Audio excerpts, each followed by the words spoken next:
ഖത്തറിനടുത്തുള്ള bin ഖന്നാം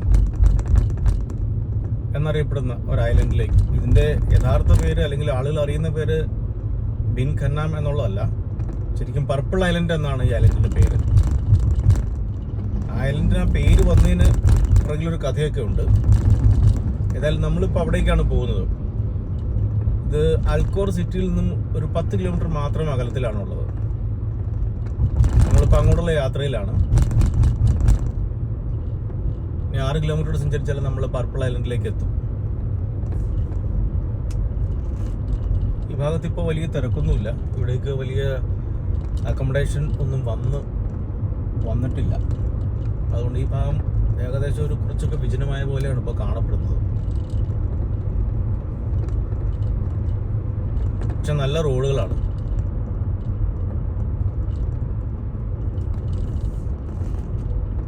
അറുപത് kilometre ആണ് ഇവിടുത്തെ മാക്സിമം പരിധി കിലോമീറ്റർ സ്പീഡ്.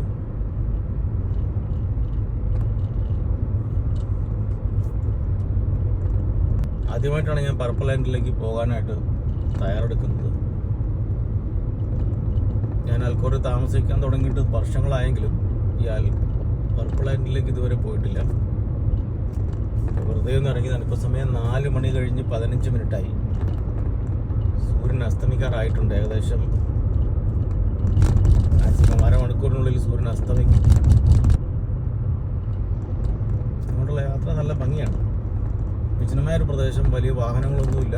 ഇടയ്ക്കിടയ്ക്ക് 1-2 വാഹനങ്ങൾ കടന്നു പോകുന്ന ഒഴിച്ചാൽ വളരെ തിരക്കില്ലാത്ത ഒരു സ്ഥലമാണിത്. ഈവനിങ്ങിൽ ഔട്ടിങ്ങിന് ഒക്കെയായി ഒരുപാട് ഫാമിലീസ് വരാറുണ്ട് ഇവിടെ.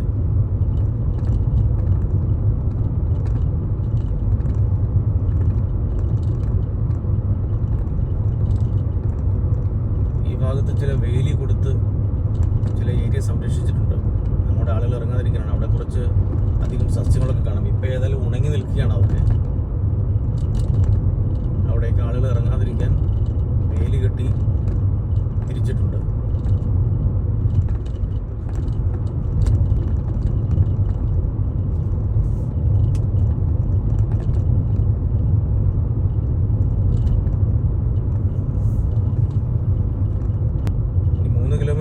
എന്നാണ് മാപ്പിൽ കാണിക്കുന്നത്. കുറച്ച് ദൂരം കൂടി മുന്നോട്ട് പോയതിനു ശേഷം നമുക്ക് ഇടത്തേക്കൊരു ടേൺ ഉണ്ട്.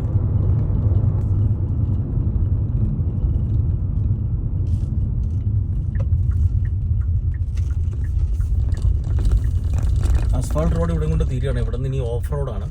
ഓഫ് റോഡ് എന്ന് പറഞ്ഞാൽ വലിയ പ്രശ്നമുള്ള റോഡല്ല. ഇവിടെ നിന്ന് ഇനി ഏകദേശം 1 കിലോമീറ്ററാണ് മുന്നോട്ടുള്ളതെന്നാണ് പറയുന്നത്.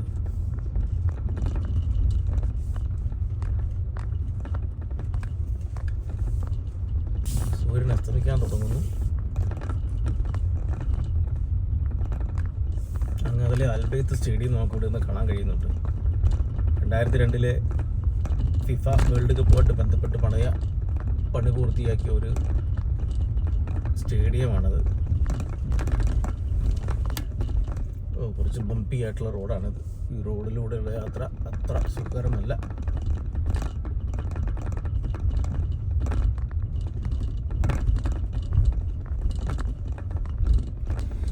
കുറച്ചുകൂടി നേരത്തെ ഇറങ്ങേണ്ടതായിരുന്നു. ഇപ്പോൾ സമയം ഒരുപാട് താമസിച്ചു പോയി. സൂര്യൻ അസ്തമിക്കാറായി. നമ്മളവിടെ എത്തിക്കഴിഞ്ഞു കഴിഞ്ഞാൽ പിന്നെ ഒരു വലിയ സമയം നമുക്ക് കിട്ടില്ല. അതിനകം തന്നെ ഇരുട്ട് വീഴും. പക്ഷേ ഈ ഒരു ടെറൈൻ വളരെ നല്ല ഭംഗിയുള്ളൊരു ടെറൈൻ. ഓൾമോസ്റ്റ് ബാരൻ ലാൻഡ് പോലെ തോന്നും. വിശാലമായ ഏരിയ. ഈ ഭാഗത്തൊക്കെ ചതുപ്പ് പോലുള്ള പ്രദേശങ്ങൾ കണ്ടു തുടങ്ങി. കണ്ടൽക്കാടുകൾ അഥവാ മാൻഗ്രൂവ്സ്, അതാണ് ഇവിടുത്തെ പ്രത്യേകത. ഈ ഏരിയയിൽ അത് ഒരുപാടുണ്ട്. ഖത്തറിൻ്റെ പ്രധാനപ്പെട്ട എക്കോ ടൂറിസം ആക്ടിവിറ്റീസൊക്കെ നടക്കുന്ന ഒരു ഏരിയയാണിത്. ഖത്തർ ഗവൺമെൻറ്റും ഖത്തർ മുനിസിപ്പാലിറ്റിയും ഖത്തർ എൻവയോൺമെൻറ്റ് ഡിപ്പാർട്ട്മെൻറ്റും വളരെ പ്രാധാന്യത്തോടെ സംരക്ഷിച്ചു വരുന്ന ഒരു ഏരിയയാണിത്. ഈ ഒരു ടേണിങ് എടുക്കാം. ഈ റോഡ് കുറച്ചുകൂടി സ്മൂത്താണ്.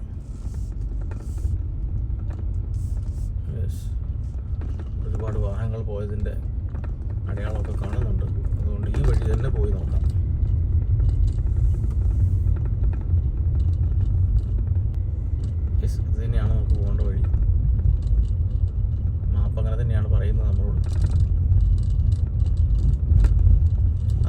കുറച്ച് കണ്ടെയ്നറുകളൊക്കെ കാണുന്നുണ്ട്, കുറച്ച് വാഹനങ്ങളും.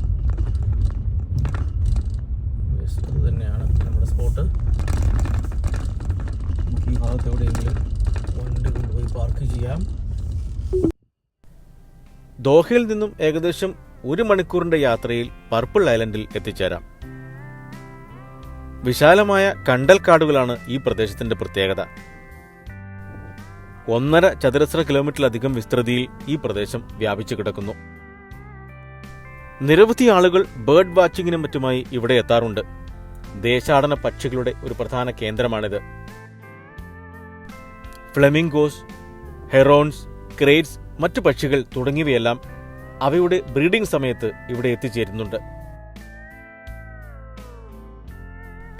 പുരാതന നിയോലിത്തിക് യുഗം മുതൽ ഈ ഭാഗത്ത് മനുഷ്യവാസം ഉണ്ടായിരുന്നതായി ആർക്കിയോളജിക്കൽ ഡിപ്പാർട്ട്മെന്റ് കണ്ടെത്തിയിട്ടുണ്ട്. ആയിരക്കണക്കിന് വർഷങ്ങൾക്ക് മുമ്പ് ഈ ദ്വീപിൽ പർപ്പിൾ നിറത്തിന്റെ ഉൽപാദനം നടന്നിരുന്നു. ഈ ദ്വീപിന്റെ തീരങ്ങളിൽ വസിച്ചിരുന്ന മുറാക്സ് വിഭാഗത്തിൽപ്പെട്ട ഒച്ചുകളുടെ ശരീരത്തിലെ ഗ്രന്ഥികളിൽ നിന്നാണ് അന്നത്തെ ആളുകൾ ഈ നിറം ഉൽപ്പാദിപ്പിച്ചിരുന്നത്. ടിറിയൻ പർപ്പിൾ എന്നറിയപ്പെടുന്ന ഈ നിറം അന്നത്തെ കാലത്ത് വളരെ വിലയേറിയ ഒരു ഉൽപ്പന്നമായിരുന്നു. ഈ പ്രത്യേകതരം ഒച്ചുകളിൽ കാണപ്പെടുന്ന കൊഴുത്ത ദ്രാവകം സൂര്യപ്രകാശമേൽക്കുമ്പോൾ പർപ്പിൾ നിറമായി മാറും. പുരാതന കാലത്ത് പർപ്പിൾ നിറം എന്നത് സാധാരണക്കാർക്ക് വളരെ അപ്രാപ്യമായ നിറമായിരുന്നു. ഇതിന്റെ ഉയർന്ന വില തന്നെയായിരുന്നു കാരണം. വളരെ പരിമിതമായ ലഭ്യതയായിരുന്നു മറ്റൊരു കാരണം. രാജകുടുംബങ്ങളിലെയും പ്രഭുകുടുംബങ്ങളിലെയും വസ്ത്രങ്ങൾക്ക് മറ്റും നിറം നൽകാൻ ഈ നിറം പിന്നീട് വ്യാപകമായി ഉപയോഗിക്കപ്പെട്ടു. 10,000-കണക്കിന് ഒച്ചുകളെ വെയിലത്തിട്ട് ഉണക്കി അവയുടെ ശരീരത്തിൽ നിന്നും പുറത്തുവരുന്ന ദ്രാവകത്തിൽ നിന്നും പർപ്പിൾ നിറം ഉൽപ്പാദിപ്പിക്കാൻ തുടങ്ങിയതോടുകൂടി ദ്വീപ് ക്രമേണ പർപ്പിൾ ഐലൻഡ് എന്ന പേരിൽ അറിയപ്പെട്ടു. പർപ്പിൾ ഐലൻഡിലേക്ക് എത്തിച്ചേരുന്നതിനായി മരം കൊണ്ടുള്ള ഒരു പാലം നമ്മൾ മുറിച്ചു കടക്കേണ്ടതുണ്ട്. കണ്ടൽക്കാടുകൾക്ക് മുകളിലൂടെയുള്ള ഈ പാലത്തിലൂടെ വേണം നമുക്ക് ദ്വീപിലേക്ക് എത്തിച്ചേരാൻ. പാലത്തിന് മുകളിലൂടെയുള്ള യാത്ര വളരെ രസാവഹമാണ്.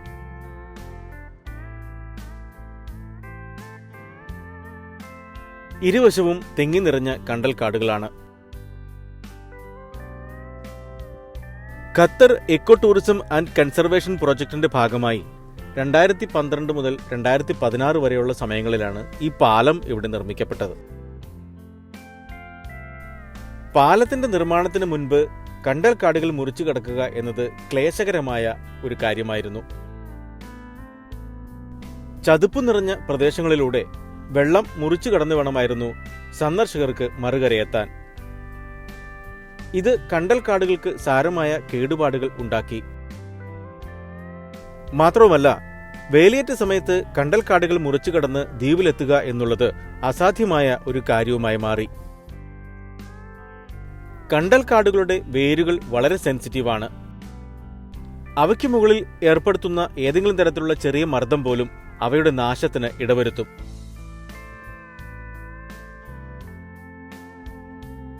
ഇക്കാരണങ്ങൾ കൊണ്ടെല്ലാം ഇപ്പോൾ നിർമ്മിക്കപ്പെട്ടിരിക്കുന്ന ഈ പാലം കണ്ടൽക്കാടുകൾക്ക് വളരെയധികം സഹായകരമായി വർത്തിക്കുന്നുണ്ട്. ചുറ്റുമുള്ള ആവാസ വ്യവസ്ഥയെയും കണ്ടൽക്കാടുകളെയും സംരക്ഷിക്കുന്നതിൽ ഇപ്പോൾ ഈ പാലം വലിയൊരു പങ്കാണ് വഹിക്കുന്നത്. കുട്ടികൾക്കും കുടുംബങ്ങൾക്കും പ്രായം ചെന്നവർക്കുമെല്ലാം ദ്വീപിലേക്കുള്ള പ്രവേശനം വളരെ എളുപ്പമാക്കി തീർക്കുന്നുണ്ട് ഈ മരപ്പാലം. ഉപ്പുവെള്ളത്തെയും പ്രതികൂലമായ കാലാവസ്ഥകളെയും ചെറുക്കുന്നതിനായി ട്രീറ്റ് ചെയ്യപ്പെട്ട തടി ഉരുപ്പടികൾ കൊണ്ടാണ് ഈ പാലം നിർമ്മിച്ചിരിക്കുന്നത്. ആഴം കുറഞ്ഞ വെള്ളത്തിൽ നാട്ടി നിർത്തപ്പെട്ട കാലുകൾക്ക് മുകളിൽ വേലിയേറ്റ സമയത്ത് പോലും പാലത്തെ പൂർണ്ണമായി സംരക്ഷിക്കപ്പെടുന്ന രീതിയിൽ തന്നെയാണ് ഇതിന്റെ നിർമ്മാണം. ആയതിനാൽ വേലിയേറ്റ സമയത്ത് പോലും സന്ദർശകർക്ക് ദ്വീപ് സന്ദർശിക്കുന്നതിന് ഇത് തടസ്സമുണ്ടാക്കുന്നില്ല. ഇന്ന് ദിവസവും ആയിരക്കണക്കിന് ആളുകളാണ് ദ്വീപ് സന്ദർശിക്കുന്നതിനായി ഈ പാലത്തെ ഉപയോഗപ്പെടുത്തുന്നത്. ബേർഡ് വാച്ചിങ്ങിനും മറ്റുമായി പാലത്തിൽ ചില നിരീക്ഷണ ഗോപുരങ്ങൾ വളരെ ഉയരത്തിലല്ലാതെ സ്ഥാപിക്കപ്പെട്ടിട്ടുണ്ട്.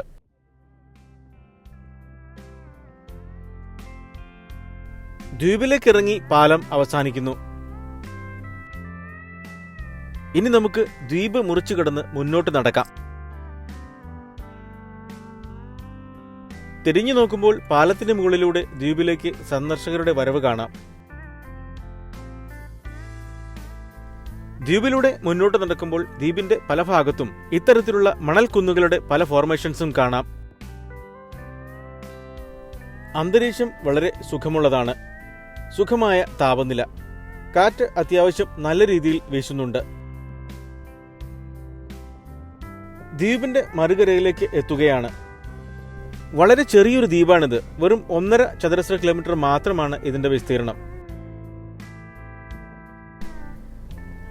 ഉദയാസ്തമയങ്ങൾ ആസ്വദിക്കുന്നതിനായിട്ടാണ് കൂടുതലും ആളുകൾ ഇവിടെ എത്തിച്ചേരുന്നത്. കുടുംബമായി എത്തിച്ചേരുന്ന ആളുകൾ ഈ ഭാഗത്ത് തമ്പടിക്കുന്നു. ദ്വീപ് ആസ്വദിക്കുന്നതിന് ഏറ്റവും അനുയോജ്യമായ സമയം ഒക്ടോബർ മുതൽ ഏപ്രിൽ വരെയുള്ള സമയങ്ങളാണ്. ജൂൺ മുതൽ ഓഗസ്റ്റ് വരെയുള്ള മാസങ്ങളിൽ ശക്തമായ താപനില അനുഭവപ്പെടുന്നതിനാൽ ആ സമയങ്ങളിൽ സന്ദർശകർ ദ്വീപിൽ വളരെ കുറവായിരിക്കും. അൽക്കോർ മുനിസിപ്പാലിറ്റിയാണ് മറുകരയിൽ കാണുന്നത്. ഖത്തറിന്റെ വടക്കു ഭാഗത്തുള്ള ഏറ്റവും വലിയ പട്ടണമാണ് ഇത്. 18-ാം നൂറ്റാണ്ട് മുതൽ ജനവാസമുള്ള ഒരു മേഖലയായിരുന്നു അൽക്കോർ. ഇടതൂർന്ന് കാണപ്പെടുന്ന മാൻഗ്രൂവ്സ് അഥവാ കണ്ടൽ കാടുകൾക്കുള്ളിലൂടെ നടത്തപ്പെടുന്ന കയാക്കിംഗ് ഒരു സ്പോർട്സ് എന്നതിനേക്കാൾ ഉപരി ഒരു വിനോദ ഉപാധി കൂടിയാണ്. പർപ്പിൾ ഐലൻഡിന് സമീപമുള്ള അൽ താക്കിറ മാൻഗ്രൂവ്സ് ആണ് കയാക്കിങ്ങിന് ഏറ്റവും പ്രധാനപ്പെട്ട സ്ഥലം.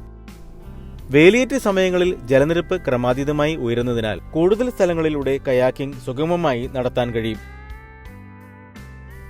കണ്ടൽ കാടുകൾ, ആഴമില്ലാത്ത വാട്ടർ ചാലുകൾ, ദേശാടന പക്ഷികൾ, വളരെ ഭംഗിയേറിയ സൂര്യാസ്തമയങ്ങൾ, സൂര്യോദയങ്ങൾ. ജസീറത്ത് ബിൻ ഖന്നിം എന്നു പേരുള്ള പർപ്പിൾ ഐലൻഡ് ഖത്തറിലെ പ്രകൃതിയും ചരിത്രവും ഒരുമിക്കുന്ന ഒരു അത്യന്തം പ്രത്യേകതയുള്ള സ്ഥലമാണ്. ഖത്തറിന്റെ പ്രകൃതിയും പൈതൃകവുമായി ചേർന്ന ഒരു അപൂർവ അനുഭവം. ഇന്ന് സന്ദർശകർക്ക് പ്രകൃതി വഴികളെ തേടിയും ബോർഡ് വാക്കിലൂടെ ദ്വീപിലേക്കും പക്ഷി നിരീക്ഷണത്തിലൂടെയും മാംഗ്രൂവുകളിൽ കയാക്കിങ്ങിലൂടെയും ഈ പ്രദേശത്തെ അനുഭവിക്കാൻ കഴിയുന്നു. സിറ്റിയിലെ തിരക്കുകളിൽ നിന്നൊഴിഞ്ഞ് ഒരു നേച്ചർ ബ്രേക്ക് ആവശ്യമെങ്കിൽ പർപ്പിൾ ഐലൻഡ് തീർച്ചയായും നിങ്ങൾ സന്ദർശിക്കേണ്ട ഇടമാണ്. മാൻഗ്രൂവുകൾ, ദേശാടന പക്ഷികൾ, ശാന്തമായി ഒഴുകുന്ന ജലവഴികൾ, ഇവയെല്ലാം ഒത്തുചേരുന്ന പ്രകൃതിയുടെ ഒരു അത്ഭുതമാണ്.